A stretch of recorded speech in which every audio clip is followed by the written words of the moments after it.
Welcome back, everybody. Thank you for joining us today. And we're just opening up this session on Path to Net Zero. I really want to thank everybody who's joining us today.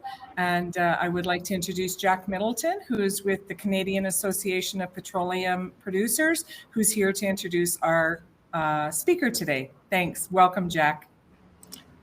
Thanks, Cheryl. My name is Jack Middleton. I'm from the Canadian Association of Petroleum Producers, CAP. We represent companies that explore for, develop, and produce natural gas and oil from Newfoundland all the way to right here in Fort St. John. CAP's member companies produce about 80% of Canada's natural gas and oil. CAP's associate members provide a wide range of services that support the upstream oil and natural gas industry. Together, CAP's members and associate members are solution-oriented partners that will meet the world's need for clean, safe, and secure energy, and an important part of a national industry with revenues from oil and natural gas production of about $116 billion a year. CAP's mission is to advocate for and enable economic competitiveness with environmentally and socially responsible performance. We are also dedicated to advancing reconciliation with Indigenous peoples. CAP is committed to ensuring that Canada is positioned to help meet the global climate commitments as the supplier of choice in a world that demands a lower carbon energy future. Right now, BC is building. We have major projects under construction across the province that kept people working through the toughest times in the pandemic. As Canadians, we should be proud of the work being done in Kitimat with the LNG Canada project and the Connecting Coastal GasLink pipeline. We should also be looking for ways to add more export capacity to help supply allies with some of the lowest emissions molecules of natural gas in the world.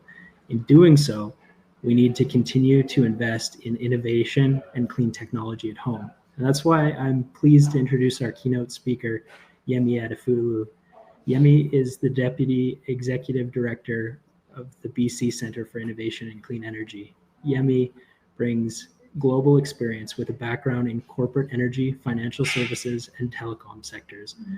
Yemi has led complex commercial deals in Europe and sub-Saharan Africa and worked in various roles, including strategy, technical asset management, new business development, and supply chain at a global level. Most recently, he was General Manager for Royal Dutch Shell's supply chain division, where he was instrumental in defining and leading the global implementation of a roadmap to an intelligent supply chain underpinned by innovation, digitalization, safety, and end-to-end process integration. Yemi holds a Master's of Science degree in Energy Economics and an MBA from the Centre of Energy, Mineral Law and Policy from the University of Dundee, Scotland. He's a clean tech enthusiast and looks forward to collaborating with others in leveraging breakthrough technology to reduce global GHG emissions. Thank you for joining us, Yemi. Jack, thank you. Thank you for the introduction. Thanks for having me. I'm going to share my screen. And so I heard I've broken the rules a bit by using slides for this part of the session, but let me know if you can see that, okay? Okay, perfect. Firstly, just to build on that introduction for a moment, I am currently working in what's called the Center for Innovation and Clean Energy. And what I'm hoping to do for today's discussion is really to kind of walk you through a journey towards net zero and well, a pathway towards that, and really just share with you my perspectives, but also relating to what we're doing within the center in itself, because I think that's helpful for some of the conversation. I want to start by introducing the center is made up of players from Shell who were part of contributing to getting this started with some funds last year, as well as the provincial government here in British Columbia. And lastly, we got some money in from the federal government. And the intent of the center is really to help accelerate and commercialize clean energy solutions, looking at helping them scale within BC, but also looking at how we actually take those opportunities as well from BC to the world. Now, I think I wanted to start, because I'm a very optimistic person, by talking about what the size of the prize is as we look towards the future. And as we're on this pathway, whether we're working in the space of focusing on driving the energy transition through focus on natural gas, or indeed going beyond the natural gas to the clean energy solutions that are starting to scale, I wanted to say that this truly is a multi-trillion-dollar market, and in the 2030 range, let alone in 2050.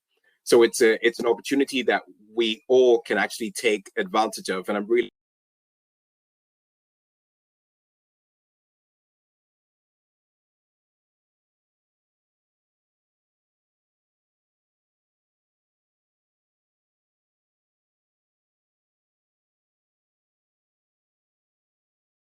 presents. But having said that, I think clearly it's worth us evaluating what this energy transition means together, that we can take that actually starts to make a difference. The starting point on a global scale and think about these key pressure points that are actually making an impact. And on the pressure points, when it comes to economic growth and population growth in particular, we have 7 billion people on the planet today, of which we're growing at a rate of about 2 billion, or we will be 2 billion growth of 2 billion by 2050. Now, the speed of this urban growth in itself is enormous, right? And most of this is anticipated in developing countries. And so if you look at that, we're talking about a doubling of the building stock by 2060, for instance, on a world level. And this is mainly because of growth that's happening in countries like China, in India, in Nigeria, of which, if you look at today's current state, nearly 40% of the world's emissions is actually produced by the richest 16% of countries around the world.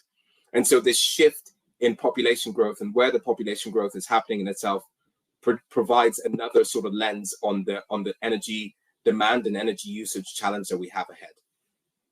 And if we stick with the current policies and we look at what these emission levels are going to drive, you know, nearly global energy use actually increases by nearly 50%, and that's driven by these non-OECD economic growth and population arising over time. So what does that mean as regards energy transition in itself? Majority of the transitions that we've all had to, we've looked back on, those transitions took a long time. We're talking 30 to 50 years on regular sort of on most of the energy transitions that have worked through. And if you look at internal combustion engines as a typical example, the adoption of that took about 80 years in Europe for half of all urban families to get a car. And that current projections are such that if you look at the electric vehicles, for instance, the projections are looking at that representing roughly about 31% of global passenger vehicles by 2050. So it all begs the question as to what does it take and what can we possibly do to accelerate the pace of the transition in itself? Because we truly can't afford to wait the 50 to 80 years or the 37 years that it takes typically for most energy transitions to occur. So I think I do want to start by saying something, though, because this is a message that I try to articulate in a lot of this. When I'm talking about clean energy solutions, it's very easy for me to come and approach a crowd and talk about that. But I want to be really clear about my message here, that I truly believe that I'm an imperfect messenger. And I'm an imperfect messenger because it comes across in every single aspect of my daily life. And it's probably one of those situations where I tell crowds to also reflect on perhaps we are all imperfect messengers. And so this is not coming to the table with an idealistic view of what could be done, but it's actually coming to the table with a very realistic, open discussion and a dialogue about how we may make this transition together. And I think making that transition for me really sort of comes down to a couple of things. I tend to talk about this idea of the importance of thinking big. But for us to do that, we need to have a better understanding of how how clean energy innovation in itself can actually impact our lives. Fortunately, we're sitting out in BC, where the foundation of actually looking at using clean electricity in itself can actually help us accelerate that pace of change compared to other jurisdictions around the world. But we need to think about the impact of how we get around actually makes a difference. And I tend to think about my journey here in BC, where when I think about the roads and the trips that you know, we know that, for instance, the current energy solutions for like electrification, which is talked about quite a lot, is not able to solve.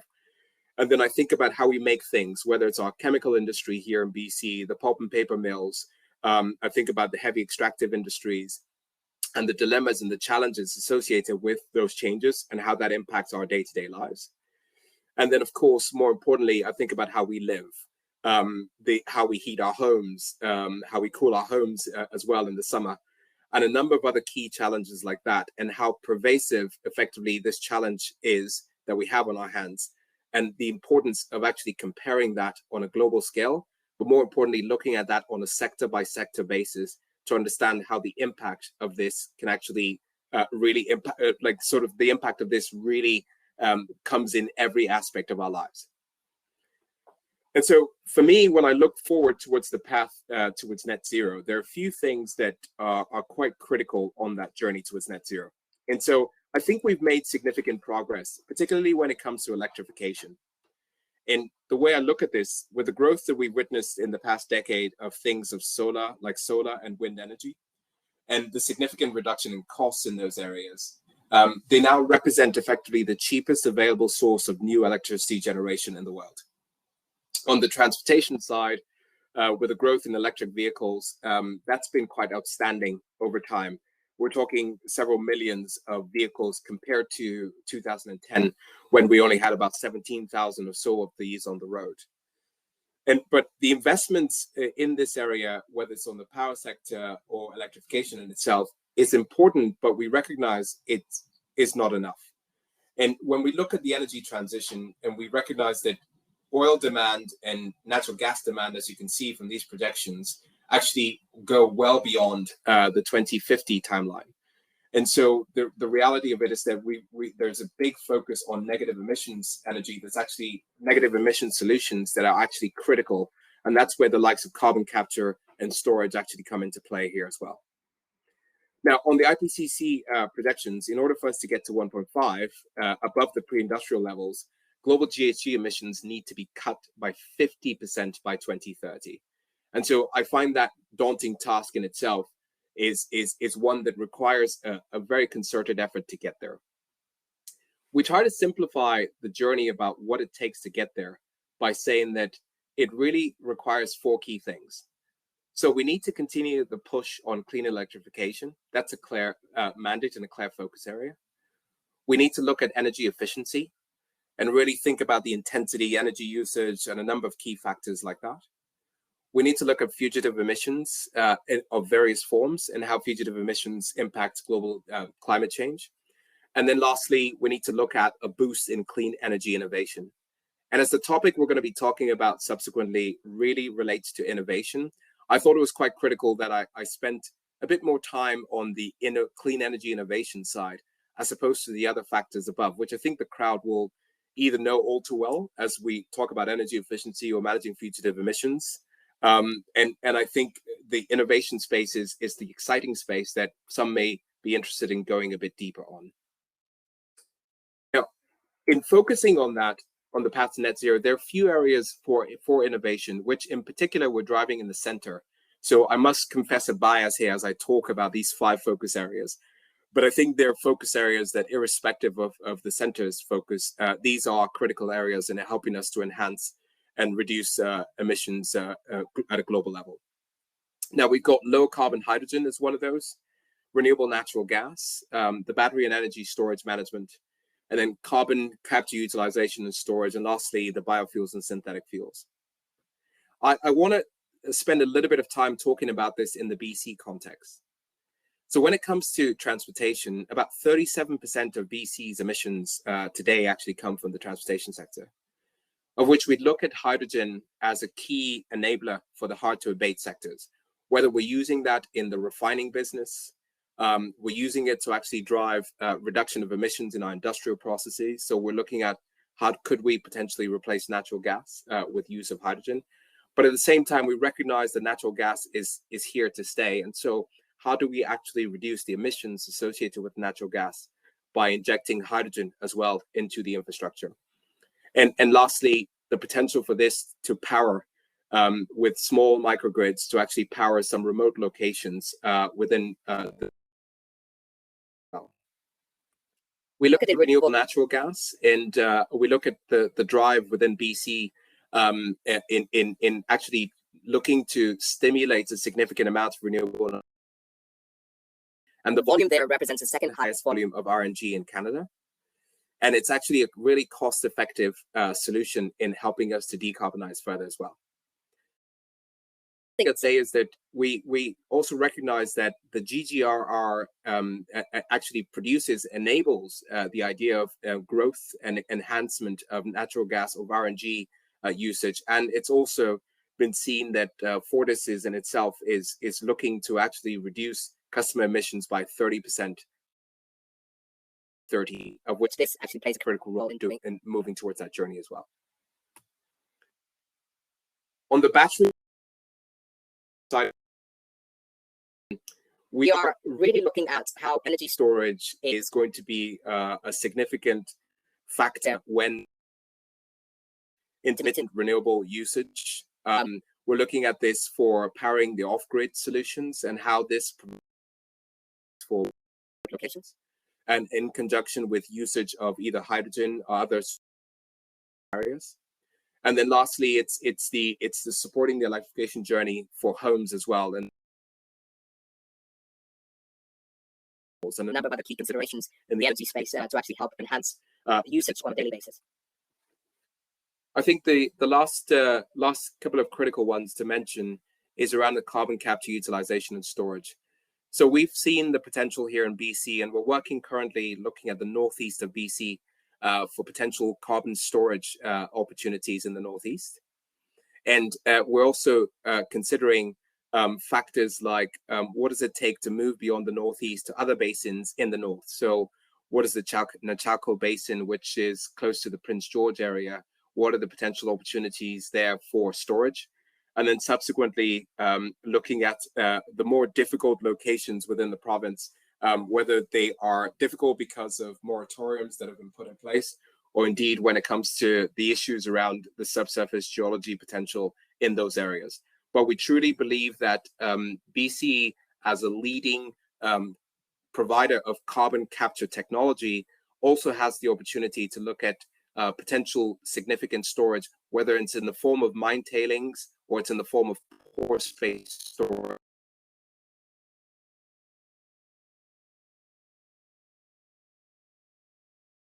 Really in the near term. As it comes to biofuels, we think that BC leads in advanced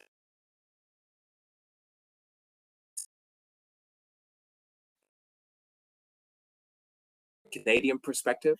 We also look at the low carbon fuel standards step within the province that's actually driving the enhancement of biofuels. Now, we also look at the versatility of the stock and how, from a municipal and agricultural waste perspective, that all gives us a bit of an advantage here within BC to drive more usage of biofuels. And lastly, just to say that BC Renewable Fuels, there is a significant opportunity here that lies over the next 8 years to actually get significant volumes over here within the province as well.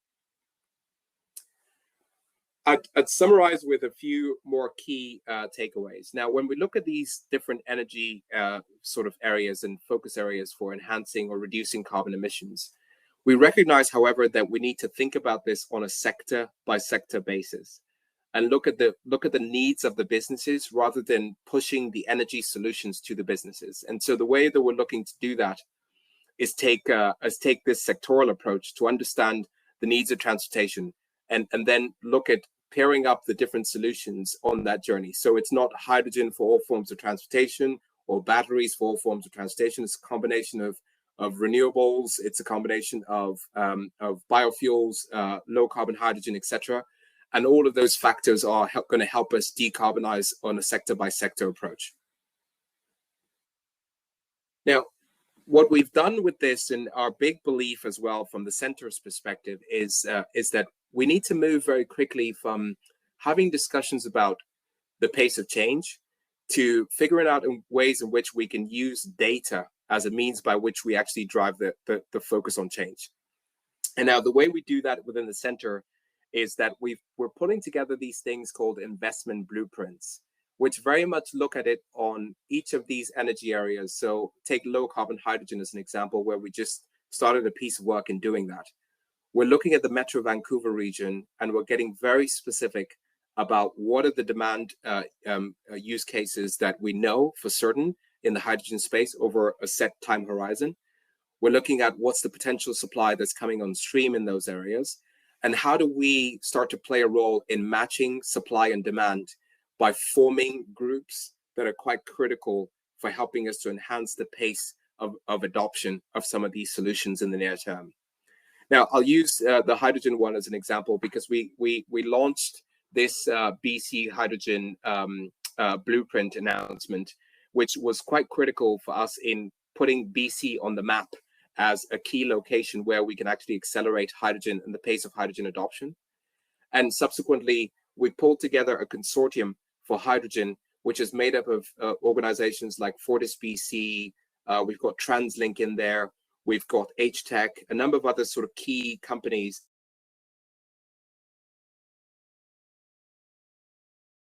Hydrogen economy here in BC to look at stimulating demand in infrastructure and the pace of change. And so it's a real, at the heart of this, and summarizing the journey ahead, is we've got a significant challenge on our hands, as well as that being we've got the key focus areas that are required to help drive that change forward. And when we think about this and move from thinking big about the challenge and the opportunity space to getting very practical about solutions, it really comes down to setting up the framework that's required for success on a data basis, so we're not driven by emotions or very passionate views about what is required for change, and then getting down to a practical terms of how we make collaboration the essence of actually making these clean energy solutions work. So that's the heart of the story that I wanted to share with you today, and very much looking forward to a broader discussion of which Stuart will guide us through that conversation next. Stuart, Oh, that's on. Thank you so much for that, Yemi. First and foremost, I need to thank you for stepping up so quickly when we were in a time of need yesterday. We lost a few speakers due to illness, so I appreciate so much that you've been able to help us out today. Thank you for your time and your expertise on this. Next, I would like to introduce and welcome back Stuart Muir. Stuart is going to be moderating some more discussion around this topic, and Stuart will also be welcoming another panelist who's going to join Yemi, and together they'll be talking about this conversation a little bit further in depth, and we welcome any of your questions. You can post any questions you have on the right-hand side in the Q&A box. So welcome back, Stuart. Thank you for all you've done for us today, and welcome back. Enjoy the conversation. Yeah, thanks. It's great to be back. I'm still here in Fort St. John. It's been a great stay. That was such an interesting presentation from Yemi. A lot to think about. And as we go into the next part of today's session, I think a lot of pieces will fit together in what we hear from Suhaili Rosli.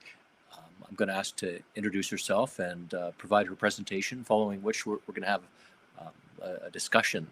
So on that note, I'd like to hand the mic over to you, Suhaili. You're in Calgary, I believe.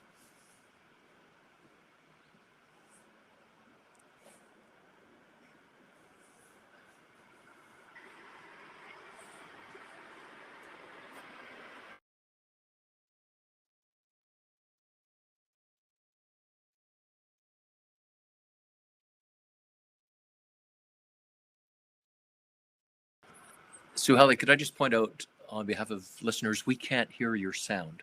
You may need to unmute yourself.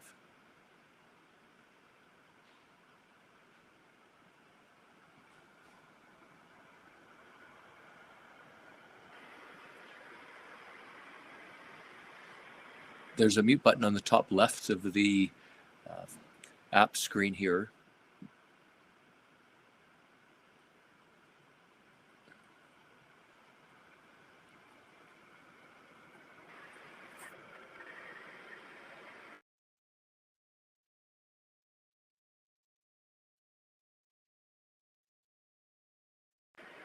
I know the tech team is working on this right now.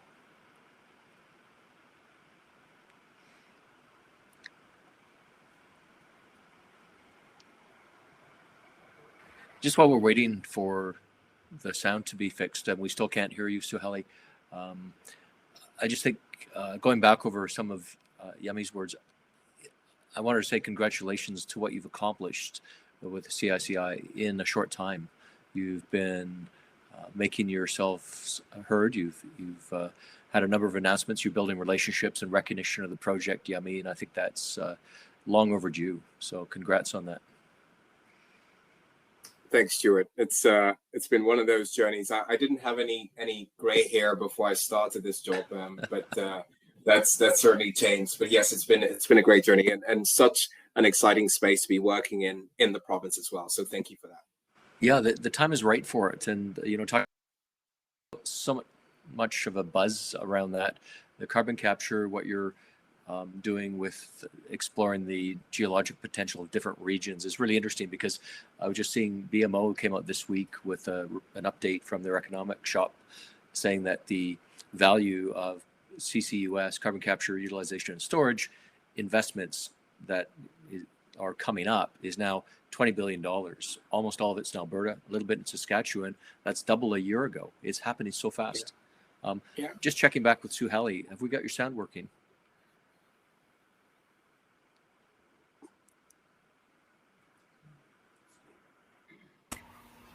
Sorry about that, Stuart. We're just going to reload Suhali on here, and then we'll try and bring her back if you guys can carry on that conversation. Sorry about the inconvenience. Okay, one thing I follow really closely, Yummy, is the biofuel space. And you're talking about advanced biofuels. Could you, just for definitional purposes, I mean, I think everyone has an idea of what a biofuel is, whether it's mixed with ethanol or different things. What do you see as being advanced biofuels, and what are the opportunities, especially for the northeast of BC, with the different feedstocks and opportunities that we have in the northeast? Yeah, so I think the thing I'd say about the biofuel space is we're actually quite mature in the biofuel space when it comes to in BC. It's quite fascinating that some of the top companies that are out there actually here in BC, and particularly I know of a significant amount that are sitting within from a northern perspective within Prince George. I do not know of the scale and the size in the northeast of BC, and I'd say the reason I wanted to qualify that is because on the biofuels, all of these different aspects that we've been working on quite significantly in our time in operation, we've been quite conscious about ensuring that the work that we do is based on data. And so that we can actually truly articulate the story on the basis of, okay, this is what we see in this sector and in that sector.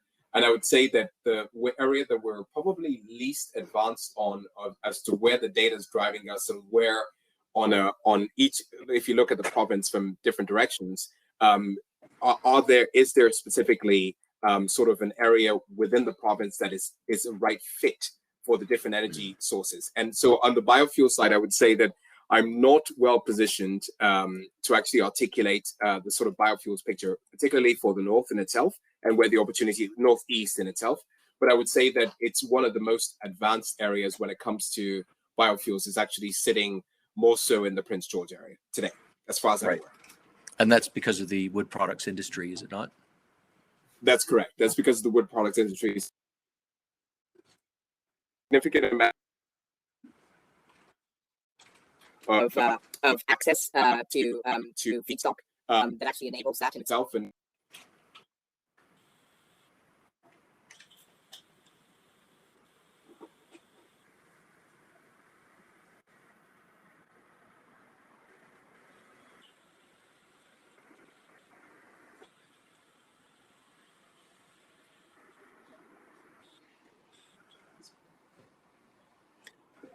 Yummy, you might be frozen.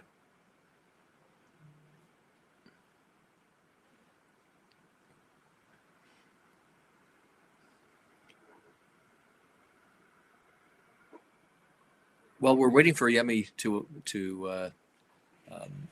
unfreeze. I just want to go back into something I referred to it a bit earlier, and we're also waiting for Suhali to be available. I mentioned the BMO report. I think it's really interesting that this has come out just in the last day or so. And from the BC perspective, the carbon pipeline and storage infrastructure, that's an Alberta phenomenon. And this new report, it sees that there's a number of companies that are particularly involved here and projects. We've got the Quest project, the Sturgeon Refinery, Alberta Carbon Trunk Line, the Nutrien Redwater, Glacier. There's a blue hydrogen project, the Alberta Carbon Grid. That's about half the projects. It's just expanded so quickly. We don't have exactly the same opportunities in BC, but we do have the carbon that we want to capture and store. And I what in my travels around, everyone is asking me, what's BC doing in carbon capture? So it's good to see that basic work is being done, because we don't have quite the same things available. The BMO analyst report is, I would say, very strongly favorable to continued investment. Interesting little note at the end, though, and I think this is really important. It's not so much on the technology or the geology, it's on the politics, believe it or not. Well, of course you believe it. I just want to see the cautionary note from the analyst. It says, assuming a political environment is supportive, assuming contractual certainty, assuming social license to build, then some of these carbon infrastructure projects in Alberta could be in service within the next 3 years or so. If we don't have those conditions, then it sounds like we won't have those projects. So that's just, for the context of this discussion, the work of the chamber to build awareness so that we do have the political certainty and the social license. That's what's going to allow BC to also be an innovator in there. I mean, it's great to talk about clean energy and the bright future of it, but if we don't have that other piece in, how do we move ahead with the investment? Hi, Stuart. I mean, I'm enjoying what you have to say. Yeah. Clearly, we are having some technical difficulties with our panelists today. The technology monster had to bite at least once during these 2 days. This and was I it. think it all decided to do it on this one session. So I apologize for that. I certainly don't have the knowledge and capacity to talk about hydrogen or electrification. I appreciate the expertise that a lot of people bring to these conversations. In terms of some of the thoughts and feedback I get often from members, though, about moving towards net zero and supporting our energy industry up here in the north and the companies that provide these services. It's funny that many of these companies are actually the leaders in the industry, leaders globally in terms of their high standards and clean energy production and initiatives that they are implementing within their own companies, and the difference it's making towards that path towards net zero. And in a lot of ways, I see this as the celebration that these companies should be almost used as a standard that we're all trying to achieve.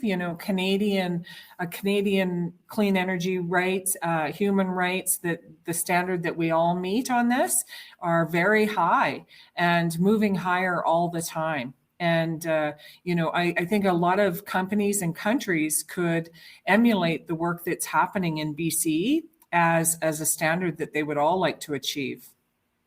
Yeah, we're very good in Canada at beating up on ourselves about not meeting this or that, when in fact we're actually surpassing the benchmarks that we set for ourselves and that are set for us by others, whether it's through ESG screens. You look at work that some of the investment houses in Canada have done to benchmark Canada in ESG terms internationally. It is so far ahead of most of the world. And we're doing this also in challenging economic environments where the 2014 oil price collapse forced the energy industry in Canada to become so much more efficient. So we've had tightening regulations that have been environmentally driven, and we've had industry operating conditions, and it's combined to have this really lean, effective industry. Now we're ready for a new round of investment that's a little bit different. Yeah, I definitely agree with that. At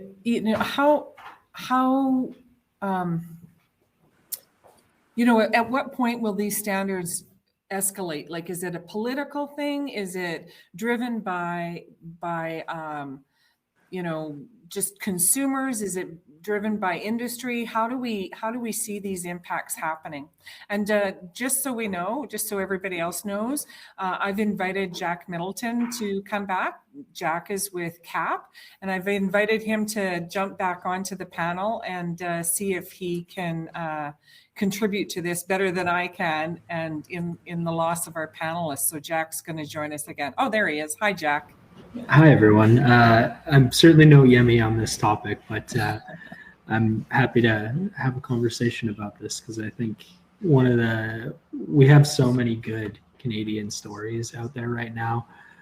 One of the things that I've really been proud of are the projects that have been being built through the pandemic. And I think those are just things that we need to be proud of and reiterate and have a conversation about. But yeah, I'll pass that over to Stuart. Yeah, I mean, Cheryl's point as to how this is being driven, it's certainly been driven by policy. It's been driven to some extent by what the public wants. But I think the bigger drivers are really beyond our control, because we're the tail, not the dog. We're a small export-dependent economy. We don't make decisions on global consumption or even technologies. When it comes to, say, motor vehicles, we are dependent on what bigger markets are producing, and then we're able to apply those in our economy. That's great, but I think we can sometimes delude ourselves as to what a Canadian decision can mean about how the rest of the world conducts itself. We can set an example. I think that's a good thing we can do. We can provide regulations and technology and know-how. I mean, I was at the Global Energy Show recently in Calgary. I saw the Polish government had their geological survey people present there. They had a booth, went over, and we were talking about the opportunities for exploring natural gas in that country, which of course is now suddenly much more interesting in energy security terms because of their next door neighbors' problems with Russia. And problems, that's an understatement, the terrible humanity crisis going on. And sure enough, there's a Canadian company that on the Baltic coast of Poland to the west, towards a border with Germany, is developing natural gas. So that's Canada exporting its know-how. I think we're seeing some issues in Russia right now where, again, there is Canadian expertise that's part of that oil development. We see it in Kazakhstan. All over the world, you've got the prowess of the Canadian oil and gas sector. No doubt there's lots of people in Fort St. John who've done their international stints or now back in country. And that's part of our story. So I think that's a really good part. We can build awareness. I think it feels good for Canadians to know that we are, and I've done polling that definitely supports this. I think there's a quantitative base for it as something we can be proud of. So that's something I would like to hear more voices in government talking about that, because it's a point of pride we should embrace. It's not just the cleaner commodities. I mean, the LNG story is fantastic because we're actually importing a thing that improves the economic and environmental performance of importing countries, but the know-how as well. Let's not forget that. Yeah, absolutely. I think to that point, we as Canadians and frankly as CAP, we haven't done a great job of telling a story that resonates to the rest of the world. And I think that we have such good stories. We have these opportunities to talk about this work. I think it's wonderful to see the sort of creation of the group Yemi is leading there, because I think that's, as he mentioned, he's talking about biofuels and how it's fairly mature in BC already. We have some of that work going on. It's important to wrap our arms around that stuff and celebrate it and fund it, do a better job of raising that up. And I think that the industry overall is trying very hard right now to reduce emissions, decarbonize, continue to extract the lowest emissions molecules of natural gas that are possible. And we have the opportunity to export those once the LNG Canada project is constructed. But I think something that I want to highlight right now is that we're all seeing the challenges that Europe is facing. We're seeing the awful war that Russia is conducting on the Ukraine. Canada has been asked repeatedly by Europe on how we can help, what we can do to make a difference. And the answer is we can't do that much right now. We don't have the infrastructure to export from Canada and see that value. One of the ways that we have been able to is by exporting to the United States, who then export from their LNG facilities in the Gulf Coast, which they were able to get built much quicker.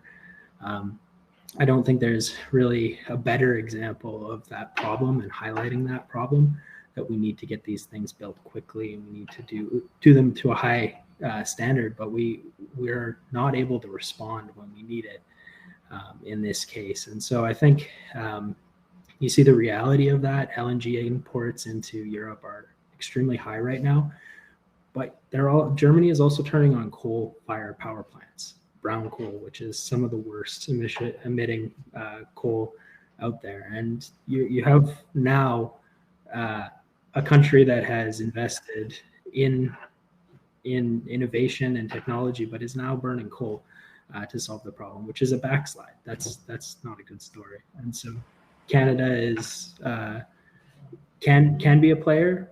Unfortunately, we've kind of hamstrung ourselves. And maybe Stuart can talk a little bit more about what you think of that. But to me, that's one of the biggest challenges that we're facing right now.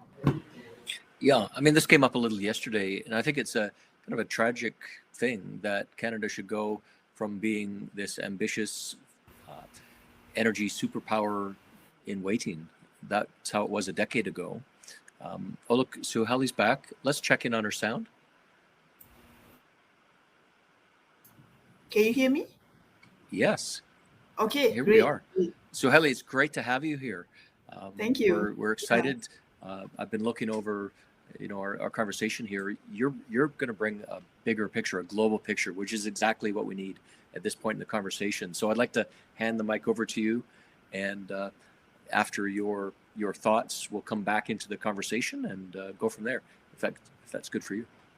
Yep. Thank you very much. So maybe just a quick introduction about myself. My name is Suhaili Rosli. You can call me Su.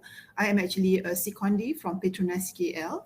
I've been seconded in Petronas Canada office since April 2019, and I'm currently holding the position of a senior business development analyst in Petronas Canada. So I just want to touch a bit on the sustainability. Sustainability is a deeply rooted in Petronas' purpose of statement, which is a progressive energy and solution partner enriching lives for a sustainable future. Our statement of purpose outlines what we do as a business, how we operate, and how we engage with our stakeholders to be part of the solutions for a more sustainable future. Petronas recognizes the need to decarbonize our existing oil and gas value chain, and at the same time, we are undertaking deliberate steps in moving from a commodity player to a customer-centric solutions provider. Petronas announced our aspiration to achieve net zero carbon emission by 2050 as part of our holistic approach to sustainability that balances ESG considerations, which are aligned to our statement of purpose, namely to be a progressive energy solutions and enriching lives for a sustainable future.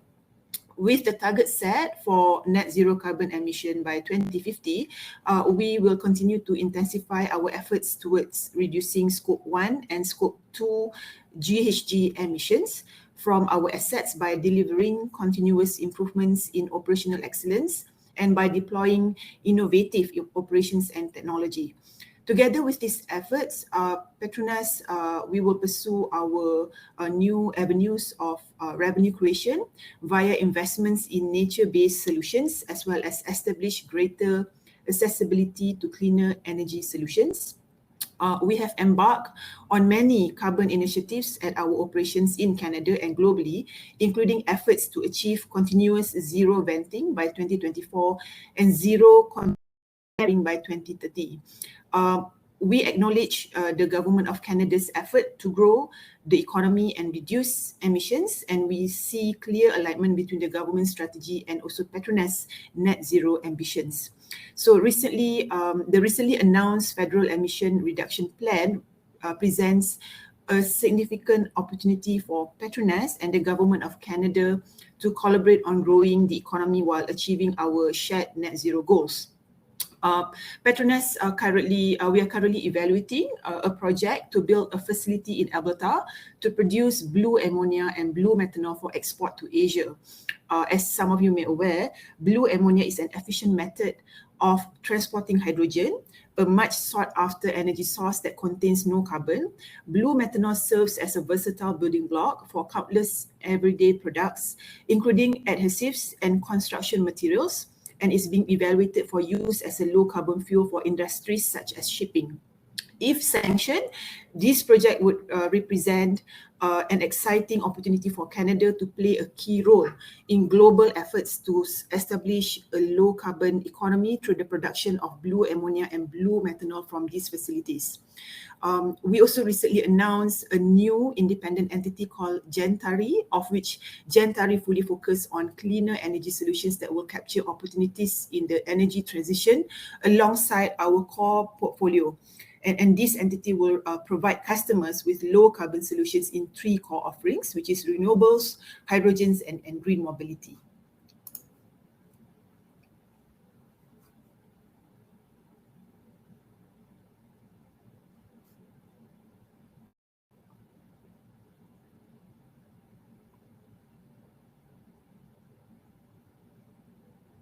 Yeah, I think that's the end of my Thank you, Suhail. You've given us a good overview on the Petronas agenda. Very interesting. Thank you for that. In terms of the last thing you mentioned, talking about blue methanol, blue ammonia, for those who may not follow the technology to require this, what is needed that doesn't exist now? What new investments and kinds of technology need to be implemented? And where will they be placed in British Columbia and elsewhere in order to enable this value chain to be created? For Petronas, I guess we are exploring various, we are conducting the evaluation, especially on the technology, and also we're working very closely with the industry players, in identifying what would be the best technology for us to produce our blue ammonia and blue methanol. So, like I mentioned in my initial opening statement, was that the project is now under evaluation, and we are still finding the right technology provider for the project. But then I guess as part of, I think one of the key important element in producing blue ammonia and blue methanol would be the CCS, which will be the first for Petronas. Will be the first for Petronas in not just in Canada, but also for Petronas as an organization. So if this project is sanctioned, it will be the first blue or low carbon products coming from Petronas. Could you provide any suggestions for those who are in businesses in the Peace River Valley, in the Fort St. John area? What kind of investments and opportunities might there be to be involved in this should the project be sanctioned?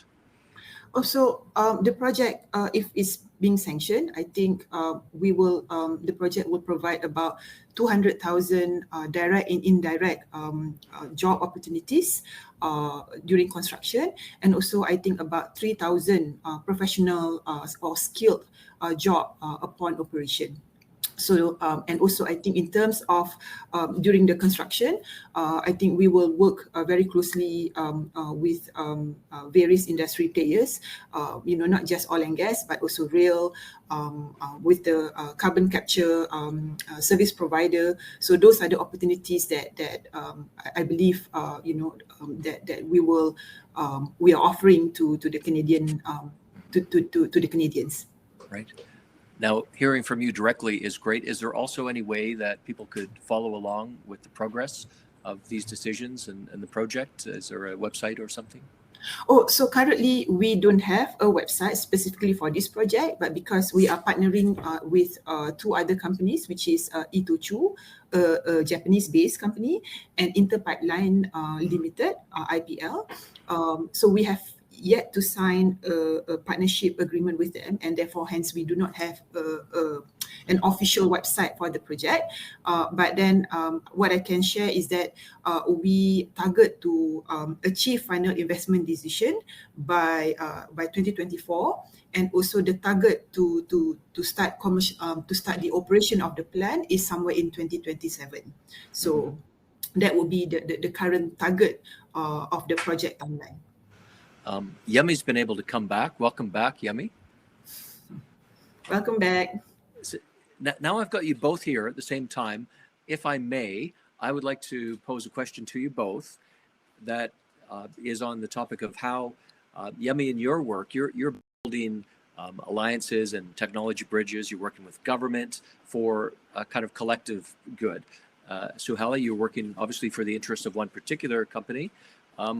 I'd just like to discover a little bit, what are the linkages between an effort like what Yummy is leading and what a company with the ambitions that you have, Suhaili, at Petronas, how would you interact? How would you help each other to achieve your goals? And I'm also thinking our audience is maybe looking for ways they can plug into that too. So whether, I don't know, Yummy, if you'd like to take a run at that. I think we need to get your sound coming in.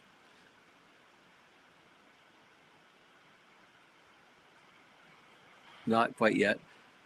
Maybe while we're waiting for Yummy, Suhaili, we're just trying to, illustrate the practical work that happens when you've got Yummy's kind of project. And what does Petronas look like for its partners in Canada to accelerate your success?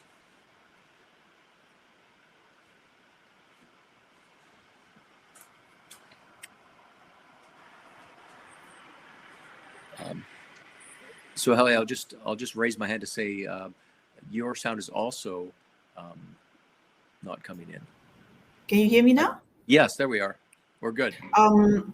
Okay, so Petronas Canada is undertaking various efforts and initiatives that contribute to our net zero carbon emission by 2050 goals. To name a few, we 52 million to add a cogeneration unit to our newest and largest gas processing facility in British Columbia, and that reduces GHG emission by approximately 37,000 tons per year. We also, we have a team that developed this team called Low Carbon Abatement Team that has developed an emission reduction roadmap that highlights for partnership with government to reach our shared emission reduction goals. We also establish or we have an unconventional center of excellence based in Calgary that focused on delivering innovation for the companies worldwide in unconventional plays. And we are also a founding member of the Natural Gas Innovation Fund that invests in clean technology in upstream natural gas sector to reduce emissions. So I think, I believe that the efforts that the initiatives that we are undertaking very much, I think, very much link or support the overall, not just corporate agenda, but I think the overall, aspiration, global aspiration to reduce carbon emission. Yeah, well, I don't think every company is doing as much as you're doing, so that's good to hear. Yummy, you've heard what Suhaili's had to say here. Yeah. Yes, you're good. Can I test that the sound is okay? Fantastic. Okay, brilliant. Well, technology has certainly been a tricky thing, but I'm glad I must say, firstly, congratulations to you, Stuart, for keeping things going, even in the midst of all of the technology issues. But very quickly, in terms of how we could work together. So what our organization is aimed at doing is stimulating the market and then focused on getting the opportunities off the ground. But the reality is a lot of these opportunities are, like I mentioned before, we have $105 million for 5 years. And it's a member-based organization, so we anticipate there might be others who decide to also put in some funds to say, hey, we want to see movement in the planet. So maybe the way Suhaili and I work together is not maybe a subtle pitch to say Petronas can come and join and be a member of CIC. But on the other side of it, it's actually focused on a lot of the major projects that need to be done to get carbon capture off the ground, to get hydrogen off the ground. These major projects need companies who've been in the energy space for a long time. They need the knowledge of the subsurface opportunities that are there. They need the significant capital investments that's in play to actually make these projects actually work.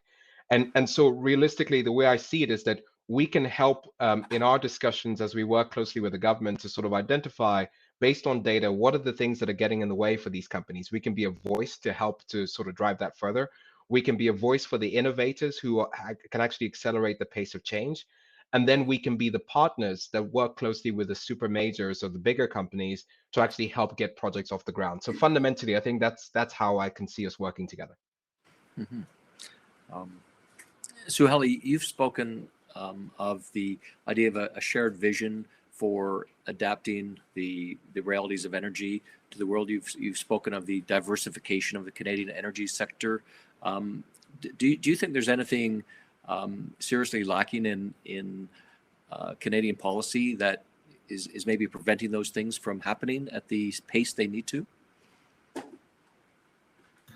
I think in any, I guess, government policy, even in Malaysia, I think it's important for both parties, for even the corporation like Petronas and also Yami's company, to work together with the government so that we can understand each other and also further improve the policy or the regulations.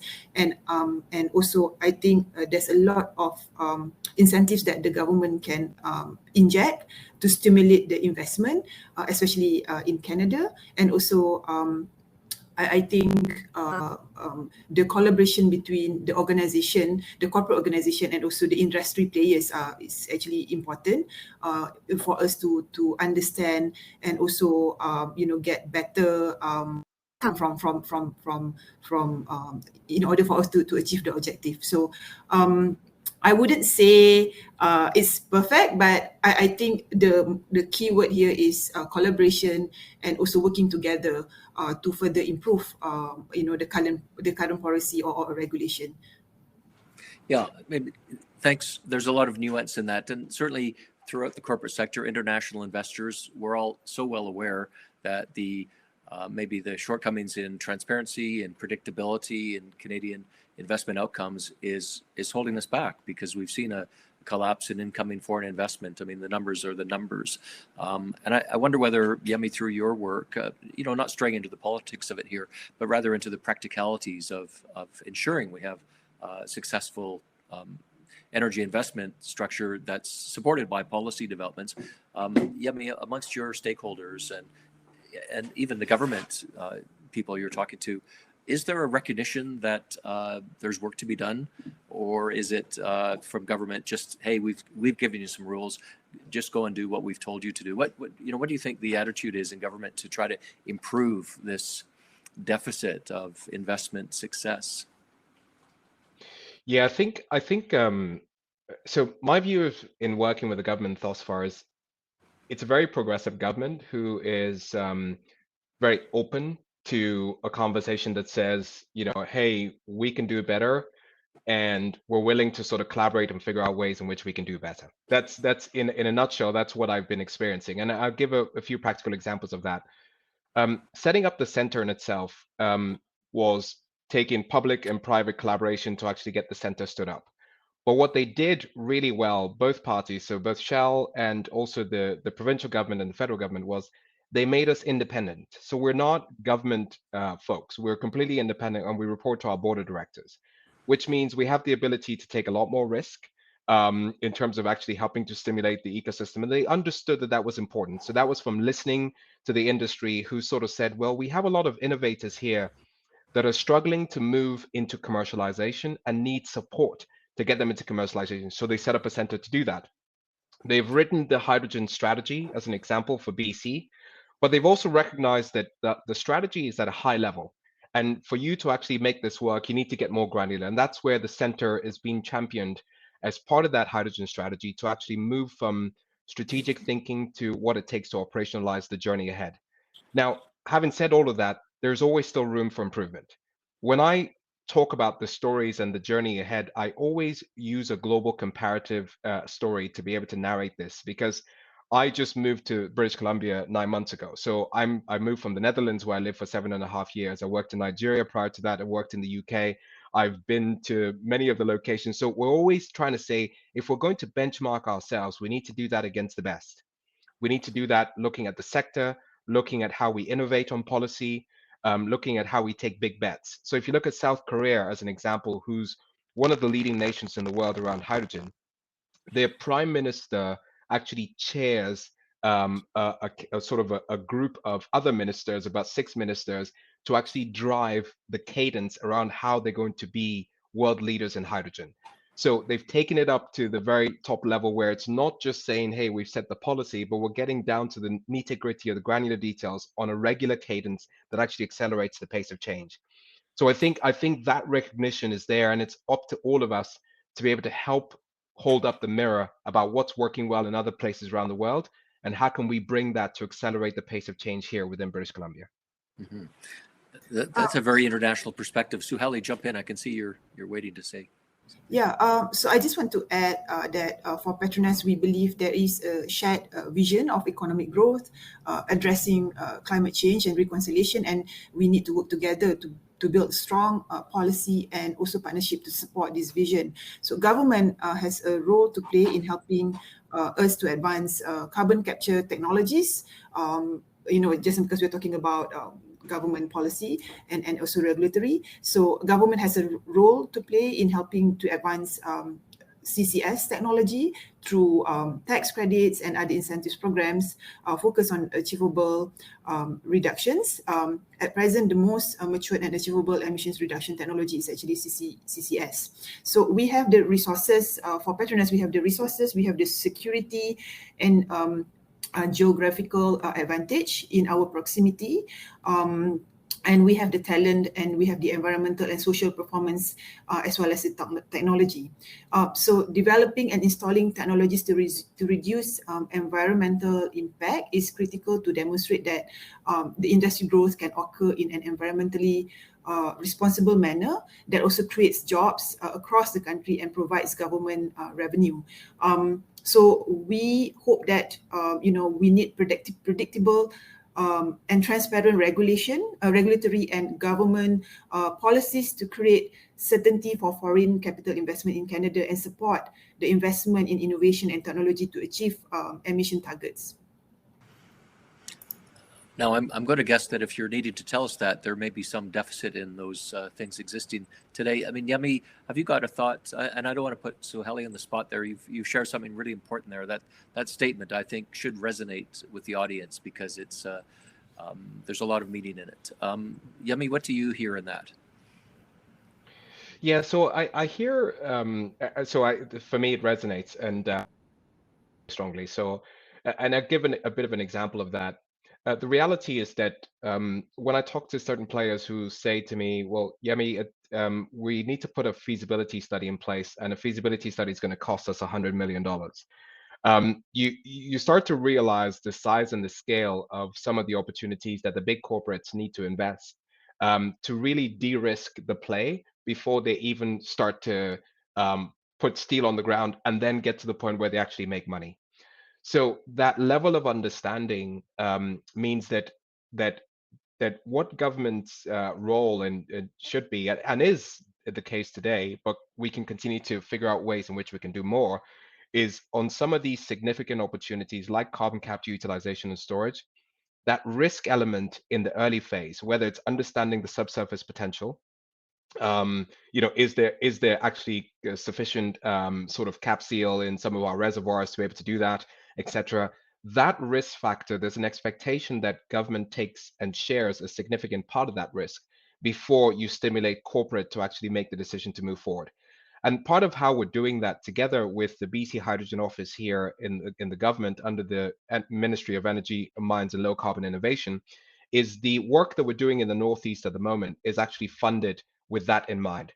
So we know that there's enough data around a lot of the wells that have been drilled there. There's sufficient subsurface data. So we're doing an atlas mapping alongside with the government and in partnership with Geoscience BC to look at what the subsurface storage potential is and where are the best locations. Now, if we can do that and the private entities don't need to do that themselves, then we can start to figure out what it takes to stimulate a carbon hub, potentially in the northeast of BC. And that's when we bring the big players who will then say, I'm willing to make that investment, whether it's the likes of Enbridge saying we can work the pipelines, or the likes of Petronas saying we will be the ones alongside with Shell and others to actually build the storage facility and provide that as a service. So you start to look at carbon management as a service. Now, but to do that, that's where we play a role alongside with government in the early phase of the de-risking, and then subsequently let the big players make the investments that are necessary for change. Suhaili, I see you nodding along here. You seem to be in agreement with Yemi on this.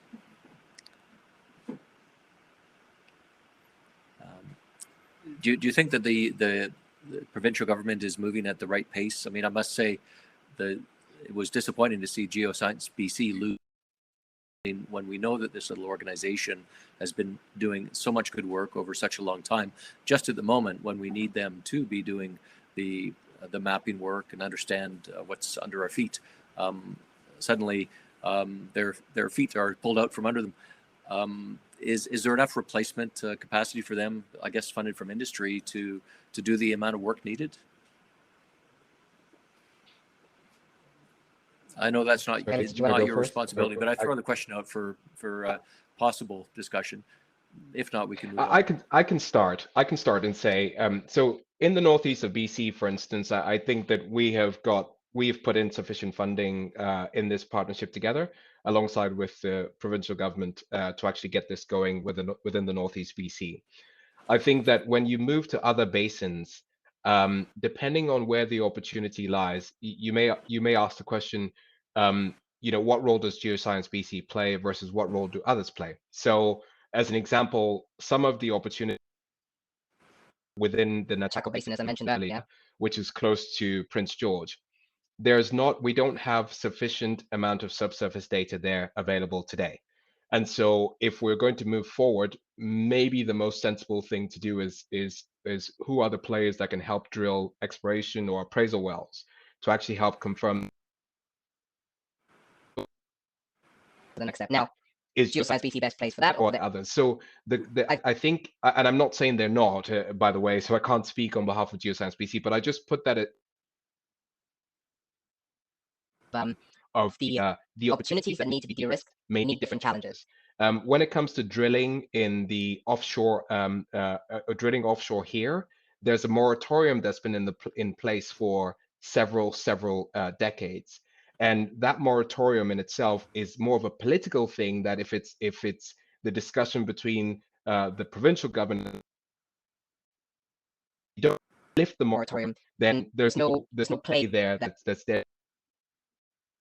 Then you might argue that's a different player that actually needs to come in there to help unlock some of those challenges. So to put it in context, that even though that's happened, it does not mean that there isn't necessarily a focus on this.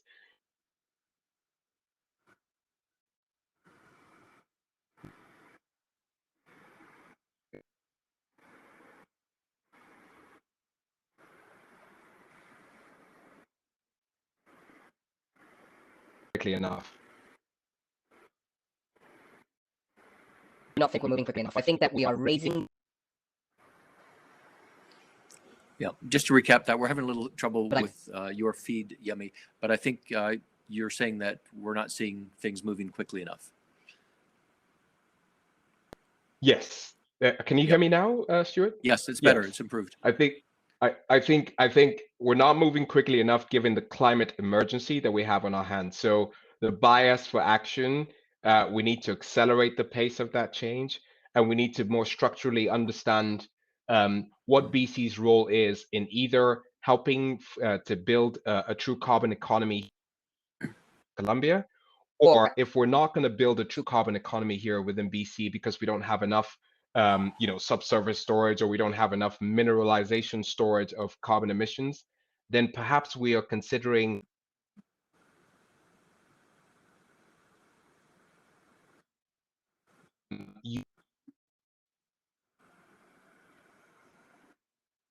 we are world to carbon capture technology. So companies in the world that are doing carbon capture, two of them come from British Columbia. That's the likes of Carbon Engineering and Svante.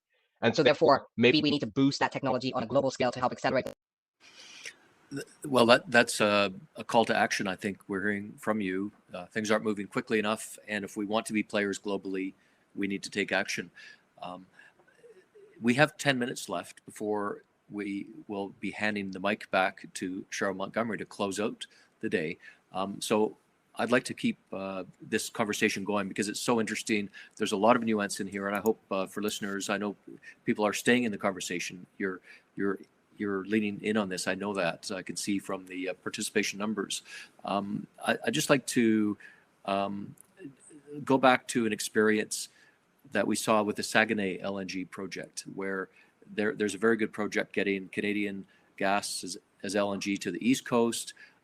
It's moved along through the process, and then suddenly at the conclusion, the Quebec government says, we've been persuaded that unless you can provide certification that the molecules will be used specifically to displace coal, you're not going to be able to ship them from Quebec. And the federal government said, yeah, they're right, that we'll go along with that. I was really shocked by that because it wasn't based on any practice we have elsewhere. It was based on, however, on what one or two pressure groups have been saying to governments. And I think really as a method to just stop the project from proceeding rather than to create this hypothetical knowledge. I don't want to put you on the spot. I know that this could be an area that you're not prepared to talk about. I just thought I'd throw it out there more as a question as follows, which is, will it be necessary in future LNG exports from Canada, do you think, to prove with some sort of certification that the molecules are going to be used for certain purposes? Or is that really not something we should expect to see as a factor? And Suhaili, we don't have your a sight of you right now through the camera. So maybe Yemi, if you don't mind, have you been following this issue at all? I have not been following the issue, but I was hoping the difficult question like this, I was going to pass on to Suhaili to Hey, well sort of challenged. answer. Suhaili, what do you think? Can you hear me? Can Yes. you hear me? Yes, we Okay. can. Great. I think with regards to the certification, what I can say from my standpoint, which is I'm working on the blue ammonia and blue hydrogen, blue ammonia and blue methanol project, is that I think until today, we don't have a standard blue certification of the product. So I don't think any countries have actually come up with a stamp certification of what blue or low carbon product means. So I don't know about if we really need a certification in the case of that LNG project. But then what I can speak from the blue ammonia project is that I think globally we need a standard blue certification so that it can be something that is recognizable and also can be used worldwide. Then because at this point, like, there's no one who can really tell us like what does blue or low carbon product means. So maybe one country says something else and the other country says something else. So it's very challenging. But I think at least that's from the perspective of my project. So from the LNG perspective, that is quite. I think it depends on the country, but that is. I heard that they require some certification to confirm that it's actually meant for displacing coal. But I think what they can do actually, that in the LNG sales and purchase agreement, probably they can dictate that the purpose of the LNG sold to this to these companies to the buyer is actually for fuel to replace the coal. So maybe that's one way to do it, as opposed to having a certification. Mm-hmm. Yeah, and I'll just add one thing there to that, is that this is such a complex issue that if they're requiring a form of certification, and I cautious about commenting on things that I don't know the depth of the detail behind it, but it's such a complex issue that, you know, if having been part of looking at sales agreements for gas in my past history, that you know, when you sort of, if you want to put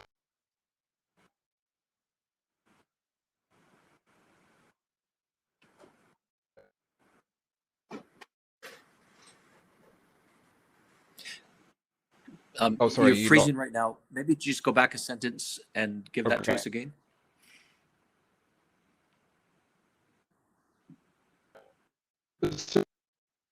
Having worked on sell purchase agreements for gas sales for such a long time, it's quite a complex issue to then try to mandate that that particular gas in itself that's sold specifically has to be used for displacing sort of coal. And I wonder whether how realistic that truly is. And that's all I'd say about it without having gone through any of the detail behind it. But I just think it's a very, very complex issue. Yeah. Thank you. It's getting time to wind things down. So I'd like to start to do that. But before doing so, I'd like to say thank you, Suhaili, for coming into this. I think it's so important that Canadians get to hear from the export destination perspective, which I think is what you've given us here. So that's been missing in the conversation. And to Yemi, I would say that also what you're doing is fulfilling something that's been missing too, because you are kind of bringing together some disparate pieces that, you know, maybe should have been closer in the past. So these, I think, are important things, and I see a theme in the conversation we've had in how we're developing the conversation, ultimately to reach more Canadians, ultimately Canadians making good choices to make sure politicians can make good decisions to support investment outcomes that benefit all Canadians. So what you're doing, I would say, is really important, and you've done us a good turn by sharing your time today. So thanks to both of you for that. Thank you. Thank you for having Thanks us. for having us. Thank you. Thank you. Thank you very I'd much, like- Jamie. Very insightful. Thank you, so Indeed. lovely to meet you. Yeah. Thanks also to Jack Middleton from CAP. Always enjoy hearing from him. And on that note, it's now my turn to say farewell and back over to Cheryl. So thanks. Thank you so much, Stuart. Wow, I'm so happy we were able to get Yemi and Suhaili back on to finish this session. Their knowledge and contribution is obviously very important. 2 days of almost zero technical issues, but we made up for that quickly. And with a downed internet and hotspotting off a phone, we got through it incredibly well. So thank you to our tech, Skylar, for managing some of that. I appreciate it.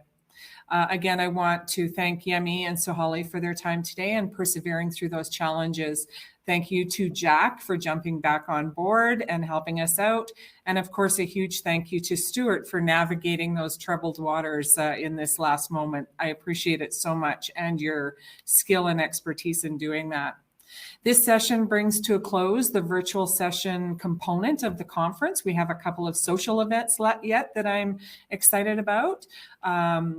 But the conference itself, which included 2 days of important conversations about important topics, I know I have a lot to take away from these sessions and continue to learn with every single conversation.